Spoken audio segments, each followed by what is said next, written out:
Hello and welcome to the JB&M Sports Fanatic channel. Thank you for joining me for this video. And the Dallas Cowboys have signed wide receiver Reggie Davis. Davis, he came out as an undrafted free agent out of the University of Georgia a couple years back. And they're waiving Stephon Guidry there. And so this right here, this move is going to add some depth to a position that, if you think of the Cowboys receivers, is certainly a position of strength. And so they're just, trying to make the rich get richer, but they've got some really great options. I mean, obviously, receiver one, Amari Cooper and CD Lamb, Michael Gallup, they say he's having an impressive camp. He looks like he's taking that next step in his career. I'm pretty high on, guys like Noah Brown as well. They've got Cedric Wilson.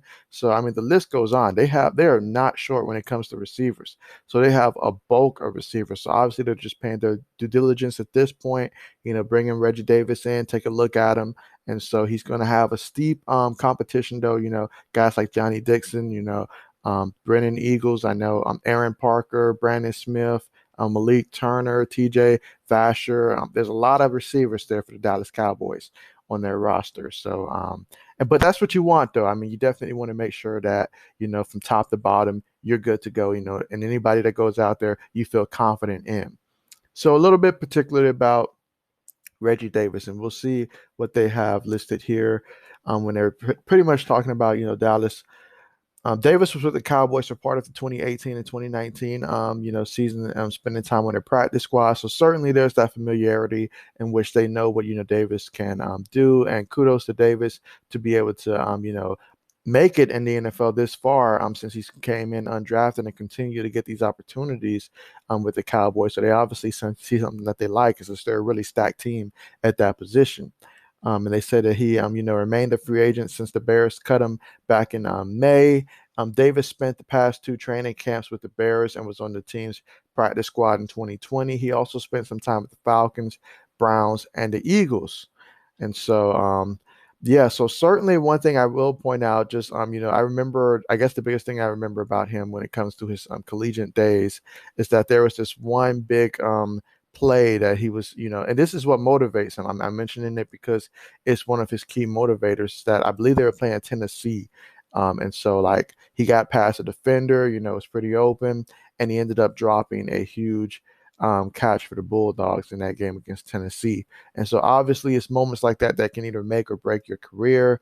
But for him, he chooses to use it to motivate himself, get himself going out there. And so, that's certainly, you can understand that. I mean, it teaches him, he said he learned from that to be more of a hands catcher as opposed to using your body, obviously, which is what you're supposed to do in terms of using your hands to catch the football. And so, yeah, that's definitely something that he's learned from.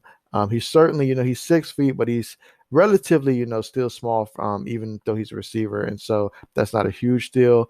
But I believe he's around that, 170, frame last I saw. I know that when he was, he didn't get invited to, obviously, the scouting combine, but during his, pro day, he weighed in at about 158. So he has put some weight on him. And obviously, as he continues to, be in this league more, he'll continue to add more and more muscle on top of that.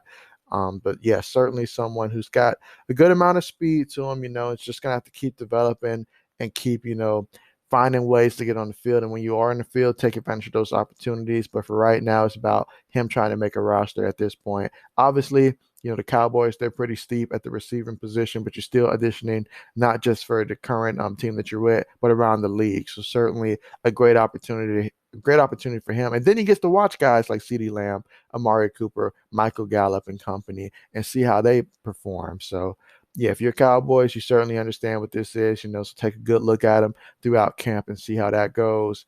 But yeah, there's a lot of good stuff coming from the Cowboys, this offseason in terms of offensively, and even, I guess you can say, defensively as well. It seems like things are looking good right now as far as Dak Prescott and his recovery. He's getting paid, making a bunch of bank. I know he just left Adidas for the Jordan brand. And so, hey, money talks, and Dak Prescott, he's about that money. And then they say Ezekiel Elliott, he seems to be in much better shape this off season. So that's good to hear. I hope that he's able to keep that up and that it results to actually, seeing more of what we saw earlier in his career as opposed to most recently. But Zeke he still has the talent, I believe. It's just a matter of, let's hope for the best for him in that situation. But with that being said, thank you so much for joining me for this video. Hope you enjoyed it. And as always, as more news continues to drop, you can be sure to find it here. So thanks again for watching and see you guys next time.